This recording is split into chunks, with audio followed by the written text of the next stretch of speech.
So I would like to introduce our next speaker, Dr. Walter Gilliam.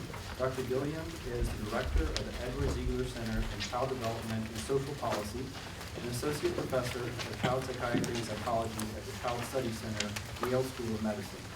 He is on the board of directors for the National Association of Child Care Resource and Referral Agencies, a fellow at 0 to 3 in the National Institute for Early Education Research, and served as senior advisor to the National Association for the Education of Young Children.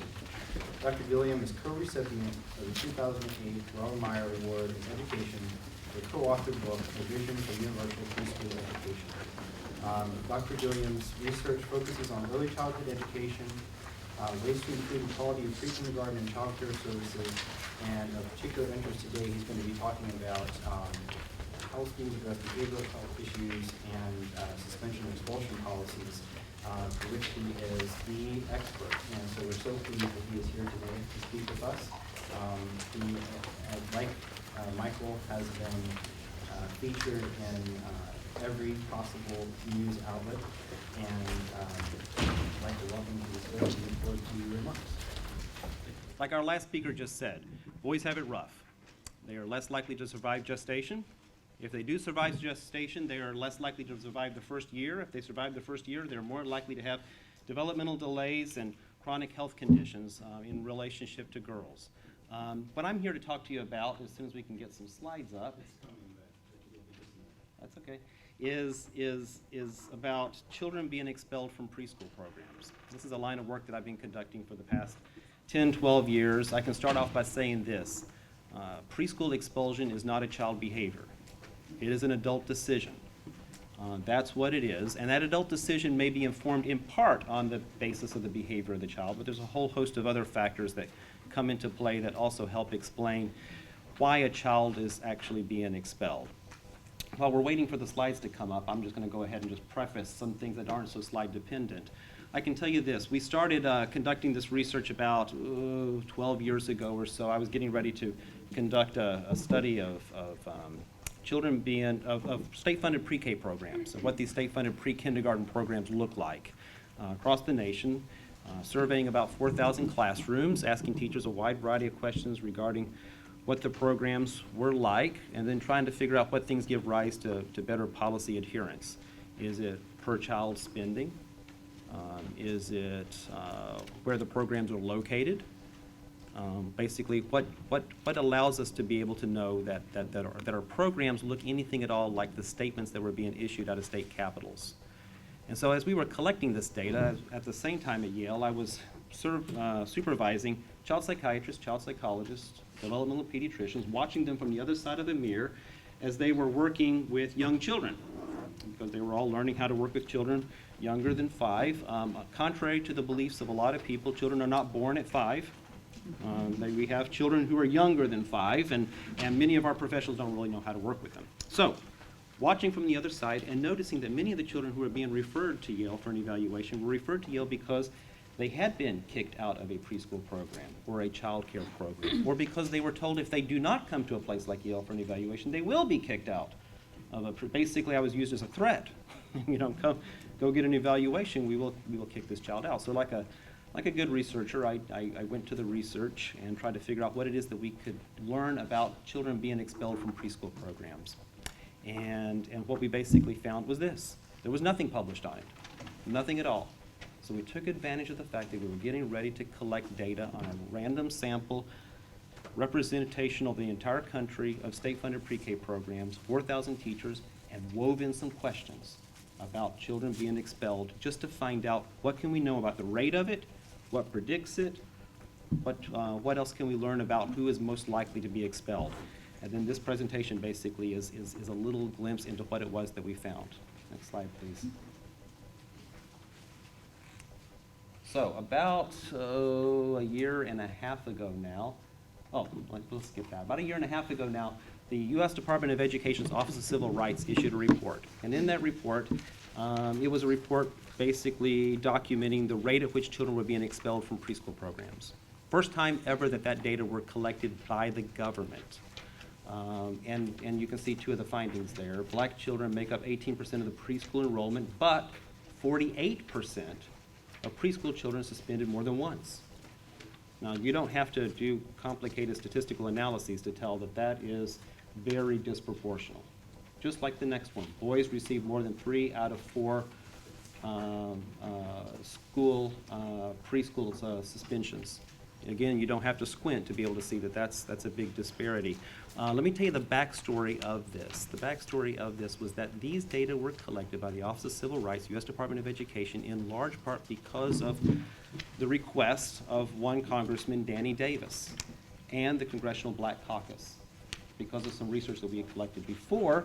And so I can't emphasize enough just how important hearings are like this to actually be able to create movement, because it certainly created these kind of data right here that we could use to be able to focus people's attention back on this issue that was first raised 10 years previous to that. Next slide, please.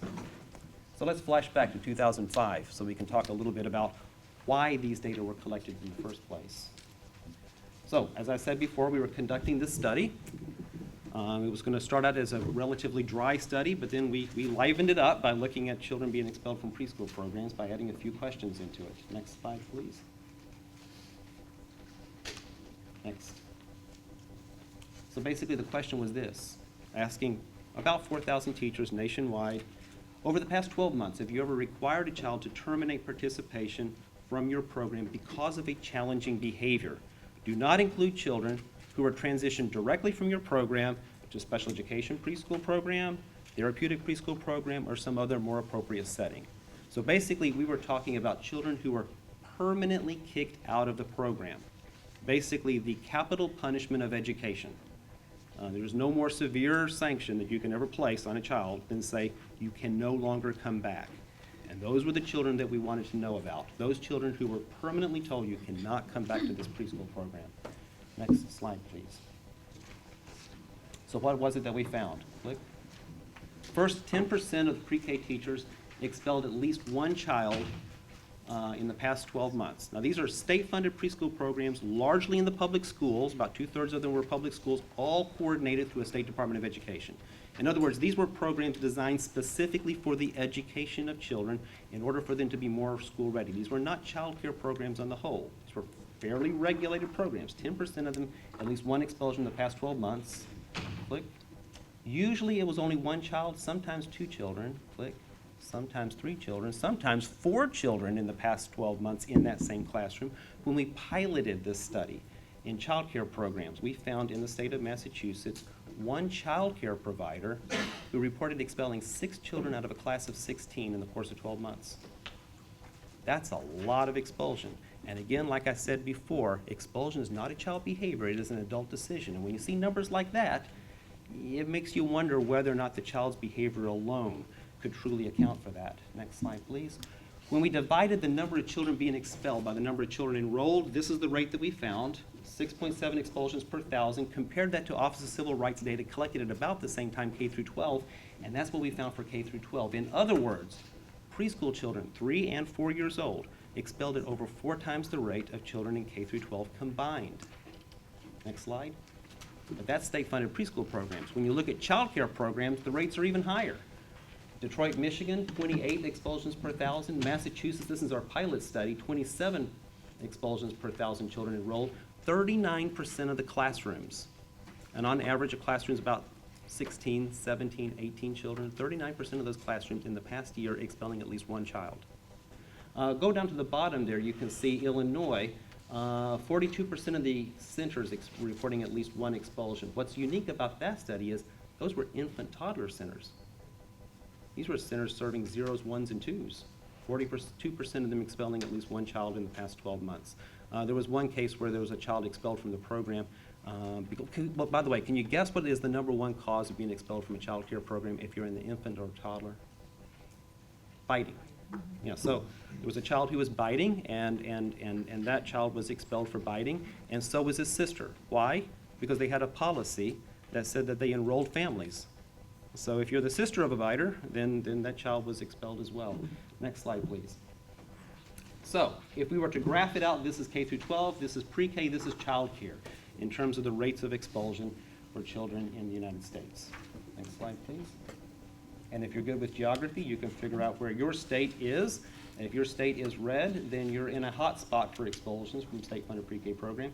If your state is colored white or it has no color, then you have no expulsions in your state for state-funded pre-K programs because there's no state-funded pre-K program in your state from which to expel the children. Next slide, please. So this parent says, this is your 5th expulsion. If you don't stop your constant name calling, do you know where you might end up? And the child said, in Congress. Now, I don't write the cartoons. I just deliver. I just scan the cartoons. I don't write them. Next slide, please. So who is it that gets expelled? I can certainly tell you this. When the expulsion report came out, lots of media coverage, front page of a ton of different news outlets. Very little discussion about who specifically was at risk. Very little discussion about what things in a program gives rise to a greater likelihood that these children are going to be expelled. Usually it was focusing more on the sensational aspects of it. So we know this, 4-year-olds are more than 50% more likely than 3-year-olds to be expelled when you have mixed age groups of children. Boys, and when you have 3s and 4s mixed together, it's more likely that the 4 is going to be expelled than the 3. That was a finding that we weren't quite sure what that meant. So what we did was we pulled together a focus group of preschool teachers, similar to the ones we just surveyed around the nation, and asked them the question, why is it that a 4-year-old would be more likely than a 3-year-old to be expelled? And the information that we got back from the teachers was basically this. It's one thing to have a child in your classroom with challenging behaviors or aggression when the child is this big, but it's altogether different when the child is this big. And that was our clue, that it's not just about the behavior of the child. Expulsion is not a child behavior, it's an adult decision.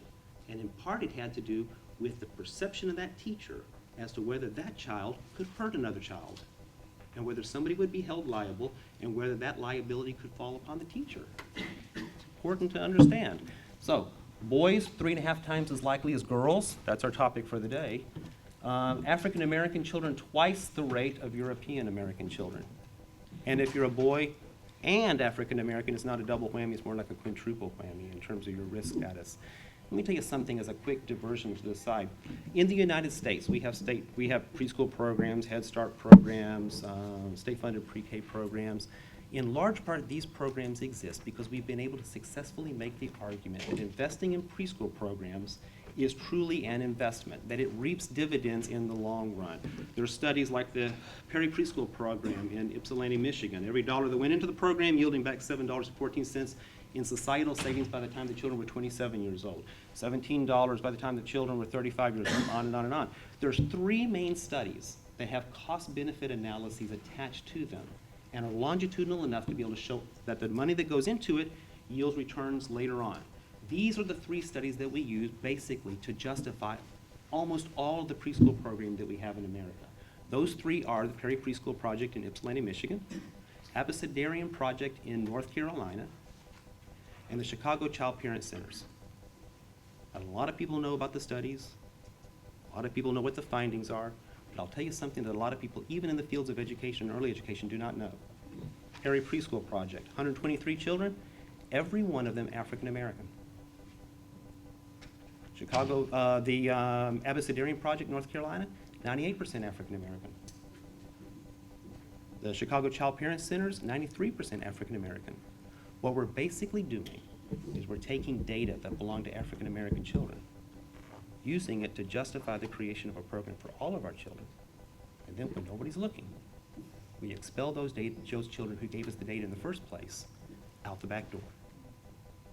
And that's a major problem. And we do it at alarming rates, especially if that African American child happens to be a boy. Next slide, please. Other things predicted, teacher-child ratios. As the number of children per adult goes up, the likelihood of an expulsion goes up. Next slide. Length of day, the longer the school day, the greater the likelihood that somebody's going to be expelled from the program. Job stress, teacher depression. Teachers who screen positive for depression expel at twice the rate of teachers who screen negative for depression. And job stress seems to matter even more. In fact, if a teacher is depressed or tends towards depression, and there's not enough adequate supports available in the program, that depression easily converts to stress, and when stress gets to a high enough level, somebody gets sent home, and in large part it seems to be a way to mitigate the stress level. So if the children are your stressors, and your stress is too high, then basically you get rid of some of your stressors by expelling one of the children. Next slide, please. This is the positive note here. Behavioral consultation seems to predict decreased likelihoods of expulsion. When there's somebody available to work with the teacher and provide supports to the teacher regarding challenging behaviors in the classroom, then the likelihood of somebody being expelled from the program goes down dramatically. Next slide. So in Connecticut, we are a very high expeller. That's my home state where Yale is located. 7th in the nation, yippee, in the rate at which we expel preschoolers from our state-funded pre-K programs. So as a result of this, we were looking at the effectiveness of an early childhood mental health consultation system that could be implemented within the state, where mental health consultants could come into the classrooms, work with the teacher, not to pull the child out, but to work with the teacher to change the way the teacher views that child's behavior, and to work with the parents in order to be able to form a better relationship between the parent and the child. That's the basic model that we were looking at. 3 different evaluations, 2 of them with preschool children, 1 of them with infant and toddler centers. Next slide, please. And then if you click, you can see there's the impact for children who are in the treatment group versus control group. As you can see, significant decreases in oppositionality, hyperactivity, restlessness and impulsivity, externalizing disorders in relationship to the control group that didn't change. 3 months' time, with just some very basic coaching and some very basic information for the teachers to help them understand, 1, what kind of behaviors should you be expecting from these children? And again, overwhelmingly, the children that we're looking at, overwhelmingly boys. Next slide, please. Study 2 largely replicated it. Again, big impacts for the treatment group, no change for the control group. And next slide, please, with the infant toddlers, an increased sense of family involvement among those who participated in the program. The parents and the teachers were interacting at a better level. There was more interaction between the teachers and the parents, and the quality of that interaction was greater. I can tell you this, I've seen a lot of children expelled from preschool programs, and I've heard about a lot of children expelled from preschool programs, but I've never seen or heard of a case where a child was expelled from a preschool or a child care program when the teacher and the parent knew and liked each other. I've never seen that happen. And so one of the first things that we try to do is we try to create some kind of a strong relationship between those 2 adults that are playing an important role in the child. It doesn't necessarily solve the problem, but it can certainly buy a mental health consultant time in order to be able to work towards a solution for the problem. So basically what we know, in order to summarize this up, young children expelled at over 3 times the rate of K through 12, over 13 times the rate of K through 12 when you're talking about child care programs that are in the less regulated child care arena.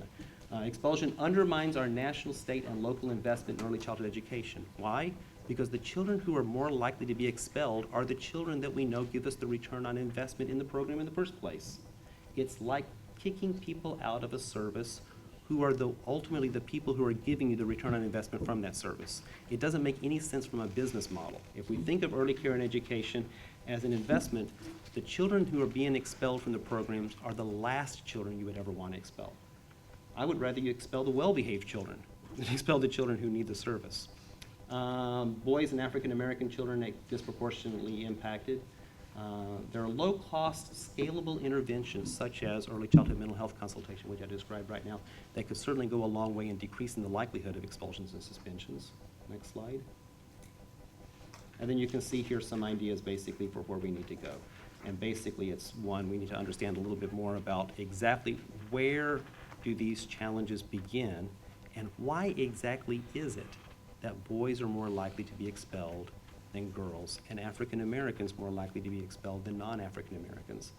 Part of it may be having to do with issues regarding the behavior. My suspicion is it does not end there. That there are probably a whole host of other factors that we simply have not yet uncovered, and until we uncover those factors, we will never fully be able to change the way in which teachers view and then therefore relate and behave with children in their classrooms, all of our children. Last slide, please. If you want more information, please do go to our website, and I thank you very much for your attention. Thank you.